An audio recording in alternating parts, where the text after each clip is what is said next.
Rishi Sunak is facing a judgment day on his leadership, with 3 by-elections happening across the UK at the same time.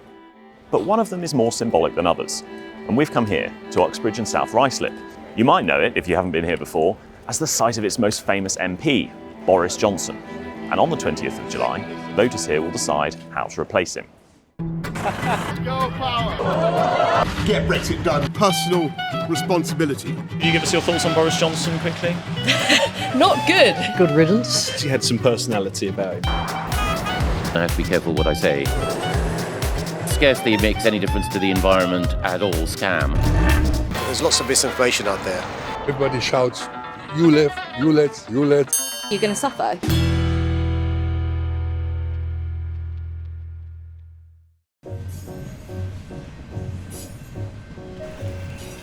Uxbridge is so true blue that it stayed Tory even during Tony Blair's 1997 election landslide.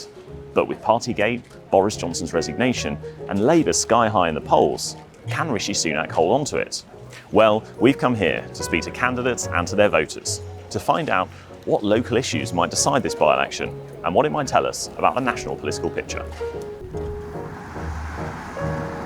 First up was the Conservative candidate Steve Tuckwell, who is hoping to turn this by-election into a referendum on one issue in particular. I can announce today that I propose to extend the Ultra-Low Emission Zone to cover Greater London in 2023, subject to consultation.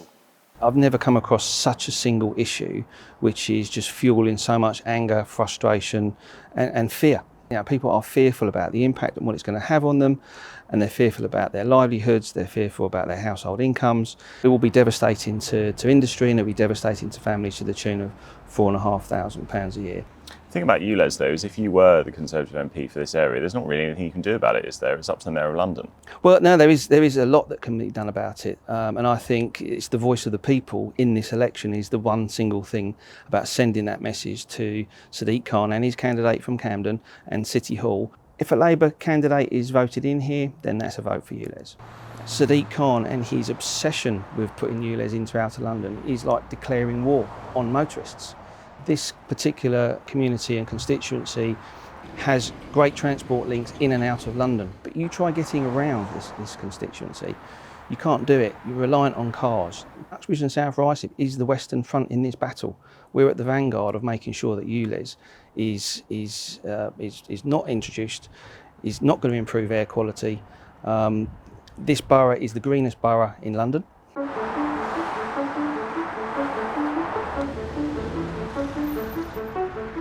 From next month, Sadiq Khan, the London Mayor, wants anyone who drives a heavily polluting vehicle to pay £12.50 a day to take it out on the road. We spoke to some local people about it, and it was fair to say they weren't hugely positive. I think it's a misguided policy done for political reasons, dishonest reasons. It potentially affects lower income people because of, they're likely to be driving older cars. We do need to do something about air quality, but I don't think that the poorest should suffer from it. And I think that, it should stop cars that have 3 litre engines rather than go, oh, well, if you've got a new car with a 3 litre engine, that's okay. It affects me because my business vehicle is non-compliant, even though it's not that old. And it's just causing me a load of trouble. It's going to cost me a load of money to change it. There's no supply out there because used car prices are really high at the moment. This is one of the boroughs where actually air pollution is below the legal limit anyway. And to think that you can improve it elsewhere where they've already tried simply by extending it is unbelievably naive. The issue is a tough one for Labour. Keir Starmer is in favour of the expansion, and to begin with, so was Labour's candidate. But after some weeks on the campaign trail, he told us he changed his mind. The scrapper scheme just isn't good enough. And I've heard heart-wrenching stories from people here about the challenges of getting a new vehicle, the costs, what that will mean for their family, their friends, or their own employment opportunities. So at the moment, I've said to City Hall, the Mayor, and to the government, you need to do better on the scrapper scheme. Until then, I don't support it. I don't support the extension at this time, and it should be delayed.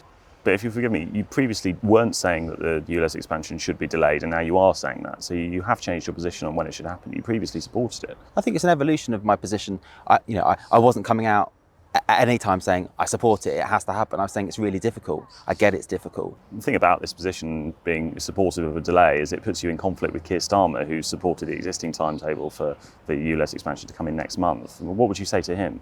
I'd say I'm a representative of this community, and whether it's challenging the council, challenging City Hall or challenging the government, that's what I'll do as a candidate, and I'll fight for us in very difficult times on a range of issues. And one of those other issues is the local police station, which was going to be closed and is now in a bit of a reversal of the position from Sadiq Khan, now not going to be closed. It was quite convenient timing, isn't it, that announcement that has happened now as a by-election going on in that constituency that Labour want to win? Well, I think sooner the better. You know, I'd love it to happen in January. It's great that it's happened now. I think the most important thing was keeping the station. Here we go. Of course, the former MP that you would be replacing is Boris Johnson. Lots of people have got strong views about him. What have voters been saying to you about their former MP? Yeah, I think most people have made up their minds about Boris Johnson, but I think people now want to move on. They want to draw a line under the situation. They want a government not fighting each other about peerages and reports, but want a government and an MP focused on the issues really affecting their lives at the moment. Labour are keen to link their opponents to the cost of living crisis. After 13 years of economic failure across the country, people are paying the price of uncosted, reckless, damaging decisions by the Tory party. Several people we spoke to brought up their concerns over rising prices, starting with this cafe worker in Hillingdon. You go to a supermarket today, you buy a bread for 99p, tomorrow you go there, it's 120. Every single day, things go up and up and up. It's even harder to keep a place like this because in Hillingdon, in here, we have got nothing. We don't have a little cafe like that, so, you know, parents can come with the babies and, you know, for the day and things like that. And the one we have, we really have to, you know, to keep it, you know, we all have to get together and keep the place going. My mum, she lives in the flats literally right behind us. I have a 2-year-old brother who lives in those flats. Does it look like I want him living in a mouldy environment where the council won't do anything about it? It doesn't make sense. You need to care about us. We're people just like you. Yeah, we may not be up there, but we're exactly the same. Hi, I'm Blaise McKeish, and I'm angry. As Labour and the Tories do battle over the cost of living and over ULEZ, the Lib Dems hope to pick up voters who want an alternative. Their candidate used to work for the Conservatives, but now has a very personal reason for running against them. I am standing here because I am sending a message to the Conservative Party that Partygate did not go down well with the British public. Partygate for me is personal. I lost my own father to COVID, who I lived with, in the very week that Johnson partied. I feel like I represent hundreds of thousands of families who feel the same way, in the sense that Johnson's lack of contrition was sickening. Of course, I understand why people are indignant and why people have been angry at what took place. I was sitting at home with my siblings arguing over whether or not to do the right thing, whether to go to the hospital and see my father, or knowing that we'd have to quarantine for 2 weeks afterwards, or we were just faced with the prospect of hell, which was just sitting by the phone, not knowing what the news would be because we can't go in and see him. And what did you ultimately decide to do? Did you go and see your father? No, we got the call in the end that we had to say goodbye, but by the time we got into the car and drove there, he had already passed. It's just a shame that the people who made those rules so blatantly disregarded them and weren't even sorry about it. Could you give us your thoughts on Boris Johnson quickly? Not good, is what Good, why not? I don't think it can go on TV. Good riddance. He was sort of number 5 or 6 on my list, you know. Number 1 is Trump, then is Putin, and Boris was sort of 4 or 5 or 6. Do you feel that it was unfair that he was forced to resign? I think so, yes. He was just a rogue, you know, we all know that. But as I say, which one of them isn't, you know? I don't think there's any of them that are any particularly better than any other. A lot of in the campaign now, a lot of people seems to have forgotten why there is a by-election. Now everybody shouts, ULEZ, and you know, like that's the evil word. Therefore Khan is the bad guy. Everybody forgot now that Boris is not the bad guy, you know. Why did you lie to Boris? Still looming large over this constituency is the shadow of Boris Johnson, and we were keen to find out how the Conservatives would deal with it.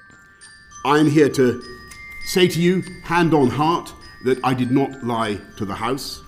When those statements were made, they were made in good faith and on the basis of what I honestly knew and believed at the time.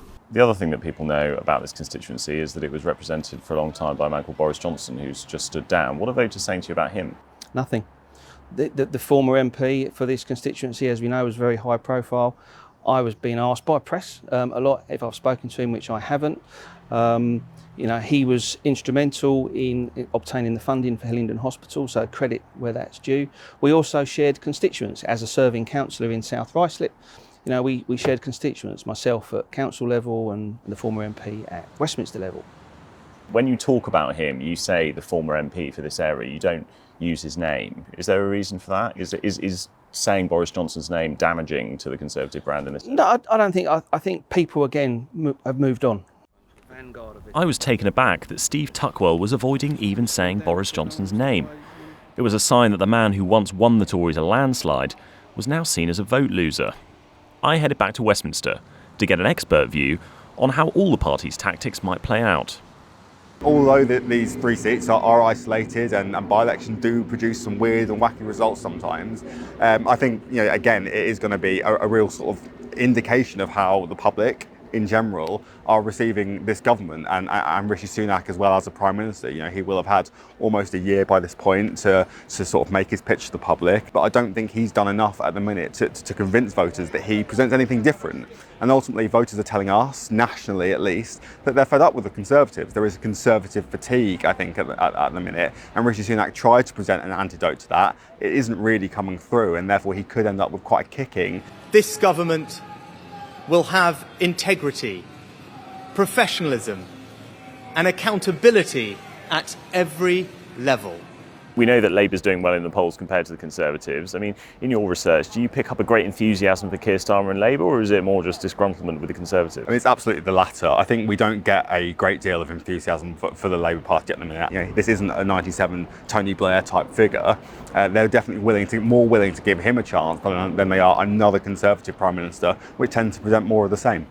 Sometimes in these by-elections we see parties talk only about the same thing. They think that's the thing that's going to get them over the line. Does it work? I do think local issues ultimately matter, and it is going to be local people that do end up voting, and especially when there is a lower turnout, which is likely to be compared to a general election. Local issues do matter, and I think that if there are examples such as potentially ULEZ, but if there was a local hospital closure and things like that, that can definitely have an impact, especially if candidates come out hard against one sort of argument or the other. I think that can definitely have a bit of an impact. Candidates in by-elections are always in competition to be the most local. Who delivered the most leaflets, spoke to the most people, got under the skin of local issues. For the Tories, this by-election is about ULEZ. It's about local people being fined for using their cars by a Labour Mayor of London. For Labour, it's about the cost of living crisis and how the economic situation affects local services, like the hospital and the police station. And for the Lib Dems, it's about the man who used to be the local MP, Boris Johnson. But if the pollsters are right and the Tories really do lose 3 by-elections on the same day later this month, all the attention is going to go somewhere else, to someone we haven't heard very much about, Rishi Sunak. These votes are used as a kind of bellwether, a way of telling what the country thinks about their government. And if the results here in true blue Uxbridge are bad, it raises serious questions for the Conservatives about the national picture, just a year out from the next general election.